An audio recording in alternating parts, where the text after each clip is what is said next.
और news India एक बार फिर हाजिर है अपने ग्राउंड जीरो के हीरोज के साथ। इस खास बुलेटिन में हमारे हीरो बताएंगे हर खबर की जमीनी हकीकत, वो भी ग्राउंड जीरो से। दिल्ली के अंदर पिछले 15 दिनों से जो आंगनवाड़ी महिलाएं हैं वो दिल्ली के मुख्यमंत्री अरविंद केजरीवाल के घर से महज 1.5 से 2 किलोमीटर की दूरी पर अपनी मांगों को लेकर प्रदर्शन कर रही हैं। दिल्ली स्टेट आंगनवाड़ी की प्रेसिडेंट शिवानी जी, पहला सवाल, क्या प्रमुख मांगे हैं आपकी? प्रमुख मांगे वैसे तो आप कह सकते हैं 3 है। पहली प्रमुख मांग ये है कि सभी आंगनवाड़ी वर्कर्स को जो दिल्ली में कार्यरत है उनको 25,000 का मानदेय मिलना चाहिए और हेल्पर्स को 20,000 का। इसके अलावा 2018 में मोदी सरकार ने 1500 और 750 की बढ़ोतरी का ऐलान किया था अक्टूबर 2018 में। तब से 3.25 साल से ऊपर हो गया है। ये बढ़ा हुआ मानदेय हिंदुस्तान में किसी भी आंगनवाड़ी वर्कर या हेल्पर को नहीं मिला है, तो जो एरियर है इन 3 सालों का वो मिलना चाहिए। इसके अलावा जो कर्मचारी के दर्जे की मांग है कि सभी आंगनवाड़ी वर्कर्स और हेल्पर्स को कर्मचारी का दर्जा मिलना चाहिए, इन्हें नियमित किया जाना चाहिए। ESI PF पेंशन की सुविधा, सर्दी गर्मियों का अवकाश, जो किसी भी कर्मचारी के राइट्स होते हैं, जो उनको फैसिलिटीज़ मिलती है, वो इन सबको मिलनी चाहिए। पिछले 15 दिन से ज़्यादा हो गया है, आप लगातार प्रोटेस्ट करें, क्या प्रशासन की तरफ से कोई आश्वासन या फिर कोई मिलने आपके यहाँ पर कोई अधिकारी आया? मिलने तो प्रशासन की तरफ से कोई नहीं आया है। हाँ, ये हुआ कि 11 तारीख को हमारी खबरदार रैली थी, काफ़ी बड़ी रैली थी। 15,000 से ज़्यादा औरतें दिल्ली के एकदम बीचों बीच उतरी। विधानसभा से हम लोग विश्वविद्यालय तक गए थे, वापस यहीं आए थे। उसी रैली के बाद उस दिन शाम को डिपार्टमेंट की तरफ से हमें एक वार्ता का इनवाइट आया है, लेकिन हमें लगता है कि वो इनवाइट बहुत हाफ हार्टेड है और हमें यकीन नहीं है उस पर, क्योंकि जो यूनियन 22,000 आंगनवाड़ी कर्मियों का रिप्रेजेंटेशन करती है, आप उसके अलावा एक और यूनियन को उसमें शामिल कर रहे हैं वार्ता में, जो दरअसल इस हड़ताल को तोड़ रही है। तो आप जानबूझ के एक ऐसा डेलीगेशन बुला रहे हैं जिसमें आपकी मेजॉरिटी हो। वो यूनियन C2 से एफिलिएटेड एक दलाल यूनियन है, वो उन्हीं के पक्ष में बात करेगी, और जो लेजिटिमेट रिप्रेजेंटेटिव यूनियन है आप उसको किनारे लगाकर एक ऐसा समझौता करना चाह रहे हैं जो हम में से किसी को मान्य नहीं होगा। तो हमने उन लोगों तक ये मैसेज पहुंचा दिया है कि हम वार्ता के लिए बिल्कुल ओपन हैं। हम भी चाहते हैं कि मामले का रेजोल्यूशन हो, लेकिन जो लेजिटिमेट ट्रेड यूनियन है, Delhi state anganwadi workers and helpers union, आप उसको बुलाएं। आप किसी और को उस टेबल पे बिठाएंगे जो साबोटाज कर रहा है पूरे मूवमेंट को, तो ऐसी वार्ता में हम शामिल तो होंगे नहीं। आप कोई समझौता भी हमारे पीठ पीछे कर लोगे तो हम मानेंगे नहीं। तो आपने 21 तारीख को जो वार्ता बुलाई है, क्या उसका बहिष्कार कर दिया आप लोगों ने? जी, अगर वो उस यूनियन के साथ होगी तो हम बिल्कुल भी नहीं जाएंगे। हमारी एब्सेंस में भी कोई वार्ता होगी उसका भी हम बहिष्कार करते हैं, और हमारी स्ट्राइक ना सिर्फ कंटिन्यू होगी बल्कि और बढ़ेगी। और 22 तारीख को जो भी वार्ता अगर हुई वो, उसके एक दिन के बाद हम उससे भी बड़ी रैली, जो हमने 11 तारीख को की थी, उससे भी बड़ी रैली, महारैली यहीं पर प्लान करेंगे। अरविंद केजरीवाल का घेराव करेंगे। इसके अलावा अगर हम बात करें सेंट्रल गवर्नमेंट के कुछ प्रशासन के अधिकारियों से भी आपकी कोई बातचीत हुई है? नहीं हुई हमारी कोई बातचीत, जबकि सच्चाई ये है कि सेंट्रल गवर्नमेंट और स्टेट गवर्नमेंट बराबर की भागीदार हैं। हाँ, ये बात सच है कि तात्कालिक तौर पर राज्य सरकारों पे आप दबाव बना सकते हो कि आप तुरंत मानदेय बढ़ोतरी करो, क्योंकि सेंट्रल गवर्नमेंट्स का हमेशा ये रोना होता है कि हम अभी पूरे भारत के लिए तो कैसे करेंगे, ये करेंगे वो करेंगे, वो देते हैं। दोनों सरकारों से, चाहे राज्य सरकार हो या फिर केंद्र सरकार हो, और खुद दिल्ली स्टेट आंगनवाड़ी महिलाएं, जो कि पहले संख्या दिखा दूं क्योंकि एक दो नहीं हजारों की संख्या में महिलाएं हैं, और ये वो महिलाएं हैं जिन्होंने कोरोना काल में घर घर जाकर लोगों के राशन पहुंचाए हैं, तमाम तरीके के काम किए हैं। लेकिन अब इन आंगनवाड़ी महिलाओं के बारे में सरकारों को सोचने का इतना सा भी वक्त नहीं है कि कोई नुमाइंदा सरकार का यहाँ पर आके इन महिलाओं की सुध ले सके, चाहे हम राज्य सरकार की बात करें या फिर केंद्र सरकार की बात करें। ये तमाम जो मांगे हैं वो दोनों सरकारों से, हालांकि नतीजा क्या होगा ये आने वाला समय बताएगा। लेकिन 21 तारीख को जो एक बैठक बुलाई गई थी दिल्ली सरकार की तरफ से, उस बैठक का भी इन लोगों ने बहिष्कार किया, क्योंकि उसमें कुछ ऐसी जो कमेटियां उनको बुलाया गया है जो ये नहीं चाहती हैं, क्योंकि इनकी जो मांगे हैं वो टोटली डिफरेंट है। अब देखने वाली बात होगी कि आने वाले समय में इस मुद्दे का क्या कोई समाधान निकलेगा या नहीं। कैमरा पर्सन शिव कुमार के साथ नमित त्यागी, न्यूज इंडिया, दिल्ली। समय जो है सेवापुरी विधानसभा से नीलतन नीलू जी जो है भाजपा से नामांकन दाखिल किए हैं, आइए उनसे बात करते हैं। तो नीलतन जी, सबसे पहले तो आपका न्यूज इंडिया में स्वागत है। धन्यवाद। नीलू जी, आज आपने भाजपा की तरफ से पर्चा दाखिल किया, कल तक जो है आप अपना दल इसमें थे, आज आपने भाजपा से जो है ना पर्चा दाखिल किया, क्या चुनौतियां रहेंगी आपको विपक्ष को लेकर, क्योंकि सुरेंद्र पटेल भी जो है यहाँ से प्रत्याशी ही सपा की। देखिए, कोई चुनौतियां नहीं हैं।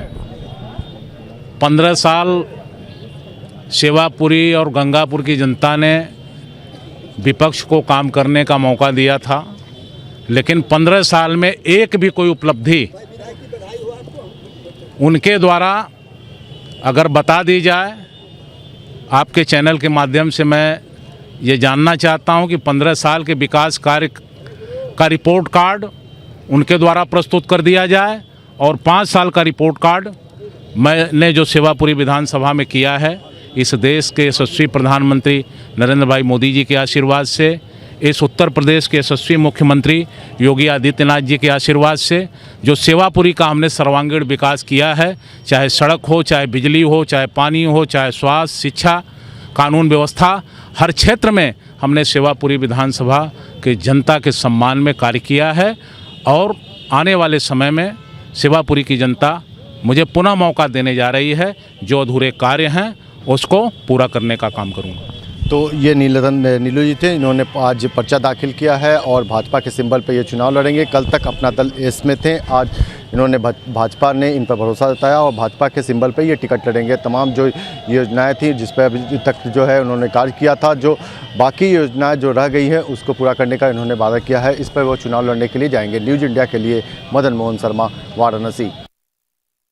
हमारे साथ मशहूर संगीतकार मीका सिंह इस वक्त मौजूद हैं। मीका सर, जिस तरीके से बप्पी लहरी का जाना, एक ही महीने में लता जी स्वर्गवास हो गए, बप्पी जी के महीने में 2 बड़े लेजेंड्स, 2 बड़े सितारे और हिंदुस्तान के चहेते। जैसे हम लता दी की बात करेंगे, वो तो कमाली सिंगर थे, नो डाउट, उनके बारे में किसी सबको पता है। अब बप्पी दा is a singer and composer, और बहुत सारे म्यूज़िक डायरेक्टर्स या बहुत सारे ऐसे लोग हैं जो सिर्फ एक्टर्स को बनाते हैं, सॉरी सिंगर्स को बनाते हैं म्यूजिक डायरेक्टर्स, बट ये पहले इंसान है जिन्होंने एक्टर्स को चांस दिया। मतलब बड़े बड़े एक्टर्स, अब मिथुन दा होंगे, गोविंदा जी होंगे, आई थिंक इनको गाने पे ही सारी बात बनी है, चाहे डिस्को डांसर हो या इल्ज़ाम हो। सो मेरी भगवान से यही प्रार्थना है कि उनकी आत्मा को शांति दें। और मेरा भप्पा बहुत प्यारा भाई है मेरा। लेकिन जी, आपको लगता है कोई उनकी कमी पूरी कर पाए, जिस तरह से उन्होंने 80-90 के दशक में जिस तरह से गाने गाए? आई डोंट थिंक कि उनकी कमी पूरी कर पाएगा, बिकॉज इतने बड़े लेजेंड और इतना बड़ा साम्राज्य है, इतना बड़ा म्यूज़िक, आई डोंट थिंक वो कर पाएगा। सर, कोई गाने की बात यही है कि हम उनसे इंस्पिरेशन लेके वैसे कुछ 4 गाने बना लें, बट वैसा नहीं हो पाएगा। बप्पीदा जी, बप्पीदा। आपने बहुत कम उम्र में उनको देखना शुरू किया था जब वो गाने, कौन से गाने जो है आपको मेरा गाना जब मैं बहुत 7 साल का था, आई थिंक 84 में 82 में फिल्म आई थी डिस्को डांसर्स का, उस पर मैंने डांस किया था जी। बट ना ही सिर्फ डांस, बहुत सारे अच्छे मेलोडीज म्यूजिक उन्होंने दिया।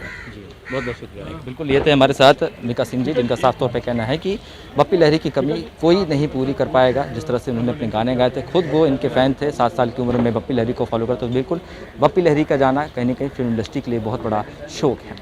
कैमरामैन बादशाह के साथ शुभम पांडे, न्यूज़ इंडिया, मुंबई। देश की आर्थिक राजधानी मुंबई में बहुप्रतीक्षित वाटर टैक्सी सर्विस की शुरुआत हो गई है।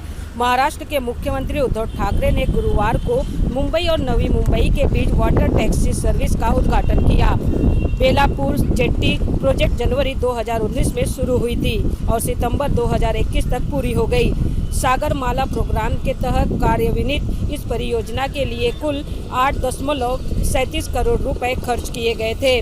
यह वाटर टैक्सी सर्विस को नेरुल बेलापुर एलिफेंटा द्वीप समूह से जोड़ा जाएगा। यह पहली बार है कि मुंबई और नवी मुंबई तेज और विश्वसनीय परिवहन सेवाओं से जुड़ेंगे, जो यात्रा के समय को कम करने में मदद करेंगे।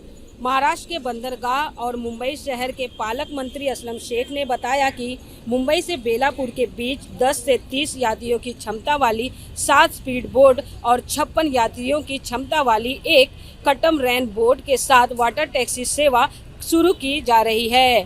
प्रेमलता मौर्य की रिपोर्ट, न्यूज़ इंडिया, मुंबई।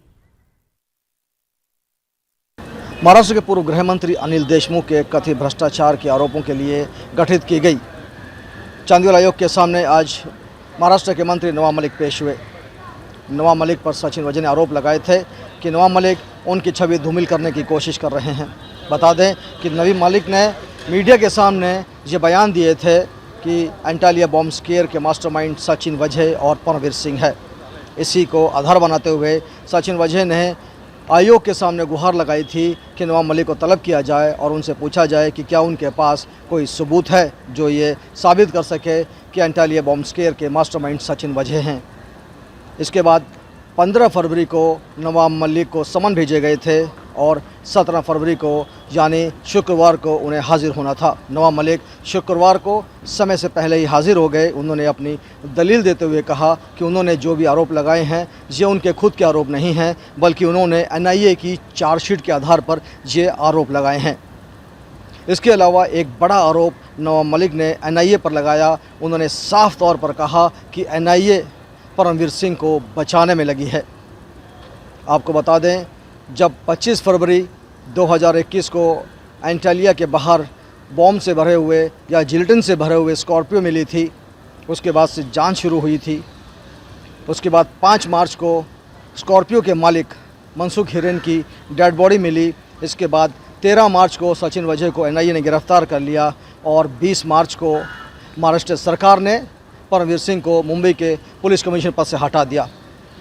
इसके बाद से ही परमवीर सिंह बौखला गए। उन्होंने महाराष्ट्र के मुख्यमंत्री को एक पत्र लिखा और आरोप लगाया कि अनिल देशमुख पुलिस अधिकारियों से हर महीने 100 करोड़ की उगाही कर रहे हैं। जिसके बाद ये लेटर बाहर आते ही महाराष्ट्र की राजनीति में भूचाल आ गया। इसके बाद आनन फानन में महाराष्ट्र सरकार ने जस्टिस KU चांदीवाल के नेतृत्व में एक टीम का गठन किया जो इस पूरे मामले की जांच कर रही है। इस समय मुंबई से कैमरा पर्सन बबलू राउत के साथ न्यूज़ इंडिया के लिए अरुण कौशिक।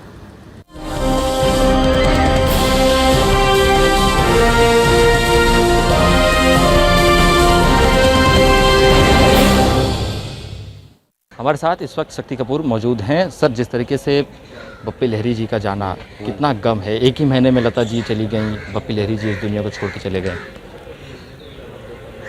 देखिए, दुख तो बहुत ज़्यादा हुआ लता जी के जाने का। लता जी 92 के थी और बप्पी दा तो 69 में चले गए यार। बहुत दुख है। इस जगह पे आने पे ही दिल धड़कता है, क्योंकि मैं 25 या 30 बार यहाँ पर आया हूँ, ये सब देखा है, तो दिल बैठ जाता है कि इंसान का अंत तो यही है। बप्पी दा बहुत नज़दीकी थी, फैमिली के बहुत नज़दीक थे और हमने स्ट्रगल साथ में शुरू की। हमारा सफ़र बहुत साथ में गुजरा है। 100 से ऊपर हमने फिल्में साथ में की हैं, हाँ, जिसमें इन्होंने म्यूज़िक दिया है। 3-4 फिल्मों में मैंने इनके गानों पे डांस भी किया है, डांस में भी किया है, वारदात में किया है, मुजरिम में किया है, बहुत काम किया साथ में। बहुत दुख है बच्चों के लिए, परिवार के लिए। भगवान हिम्मत दे बच्चों को, परिवार को। ये इस तरह से उन्होंने फिल्म इंडस्ट्री में डिस्को गानों से तमन्ना, आपको लगता है कि वो इनकी कमी जो है पूरा कर पाएगा आने वाले दशकों में? अगर फिल्म इंडस्ट्री लोग इनके गाने सुन के म्यूज़िक डायरेक्टर बनेंगे, क्योंकि इनके सारे गाने एक लाइब्रेरी है। ये गाने सुन के लोग, जो आने वाली पीढ़ी है, नई पीढ़ी, वो इनके गाने से प्रभावित होके सीखेंगे कि म्यूज़िक क्या होता है। पर इनकी कमी कभी पूरी नहीं हो सकती, ना इनकी ना लता जी की। बहुत बहुत धन्यवाद। बिल्कुल, ये थे हमारे साथ फिल्म अभिनेता शक्ति कपूर, जिनका साफ तौर पे कहना है कि बप्पी लहरी जी और लता मंगेशकर की कमी जो है कोई पूरी नहीं कर पाएगी। जो कमी खली है वो हमेशा कम है। कैमरा बाद शेख के साथ शुभम पांडे, न्यूज़ इंडिया, मुंबई। हमारे साथ इस वक्त उदित नारायण जी मौजूद हैं।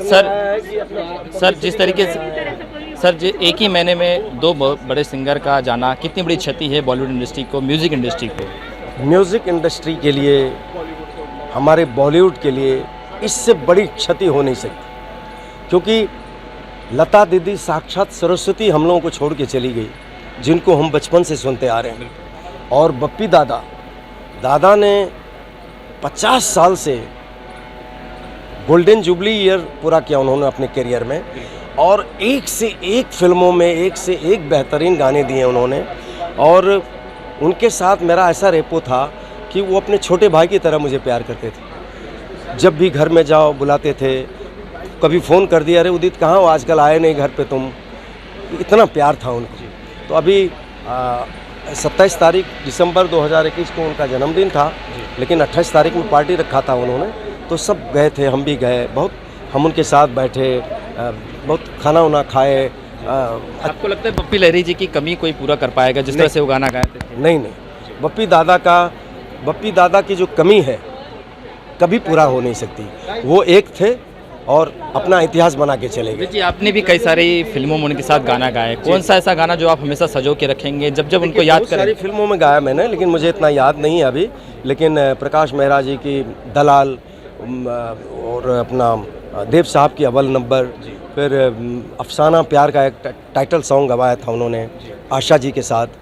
उसके बाद कई फिल्मों में उन्होंने गवाया। क्या दो प्यार है फिल्म बन के रिलीज़ पे थी, लेकिन फिल्म नहीं बनी, लेकिन किशोर दा और सुरेश वाडकर जी के साथ मैंने वो गाना गाया था। ये मेरे लिए तो इससे बड़ी बात क्या होगी। सर गुनगुना दीजिए कुछ गाने जो आप हमेशा उनको याद रखेंगे उस गाने से। चलते चलते मेरे ये गीत याद रखना, कभी अलविदा ना कहना, कभी अलविदा ना कहना। बहुत बहुत शुक्रिया। बिल्कुल अलविदा ना कहना, लेकिन इस वक्त पूरी दुनिया को छोड़कर जो है बप्पी लहरी जी इस वक्त चले जा चुके हैं, अलविदा कह चुके हैं। तमाम उनके जो साथी थे, तमाम उनके जो दोस्त थे, तमाम उनको चाहने वाले थे, उन्हें वो अलविदा कहकर इस दुनिया से परलोक की तरफ जो है सिधार चुके हैं। कैमरा नवाज शेख के साथ शुभम पांडे, न्यूज़ इंडिया, मुंबई।